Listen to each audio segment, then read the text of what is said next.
দেখতে নতুনের মতো হলেও এগুলো আসলে বেশ পুরনো, তবে কমেনি কার্যক্ষমতা। উন্নত দেশে ব্যবহার করা এসব ডিভাইসের এখন বড় বাজার রাজধানীর প্রযুক্তির মার্কেটগুলো। নতুন মেশিনের আকাশচুম্বী দামের কারণে মধ্যবিত্ত ও তরুণ ক্রেতাদের বড় ভরসা এই রিকন্ডিশন ল্যাপটপ। বিশেষ করে শিক্ষার্থী, ফ্রিল্যান্সার ও নতুন উদ্যোক্তাদের কাছে দিন দিন বাড়ছে এই কর্পোরেট গ্রেড ডিভাইসের চাহিদা। আসলে নতুন ল্যাপটপ নিতে গেলে আমাদের 1 লাখ থেকে 1 লাখের অধিক টাকা লাগে। তো আসলে এখানে আসছি মূলত বাজেট রেঞ্জের ভিতরে 25 থেকে 30 হাজার টাকার ভিতরে একই কোয়ালিটির ল্যাপটপ আমরা পেয়ে থাকি। আজই নিন রবি ওয়াইফাই আর কুইজ খেলে প্রতি সপ্তাহে জিতেন টিভি।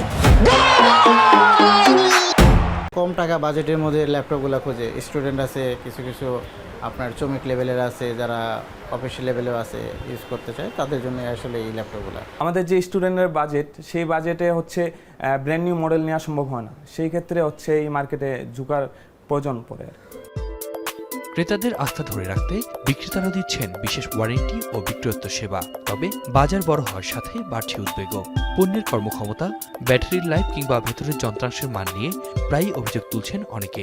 আমরা দুবাই থেকে, ইউরোপ থেকে বা আদার্স অনেক চায়না থেকে বিভিন্ন জায়গা থেকে কালেক্ট করি। এই ল্যাপটপগুলো মূলত ফুল ফ্রেশনেস হয় না, কিছু স্ক্র্যাচ থাকে, কিছু সমস্যা থাকে, অনেক সময় লট আকারে কিনতে হয়, সেখানে চেঞ্জ থাকে কিছু।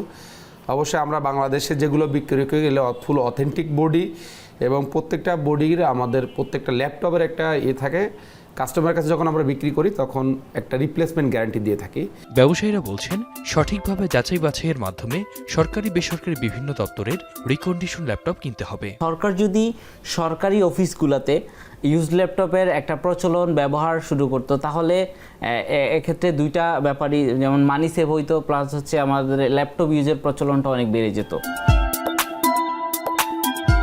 সস্তায় পুরনো খোলস ছেড়ে ডানামেলায় প্রযুক্তি রূপ নিয়েছে সম্ভাবনার।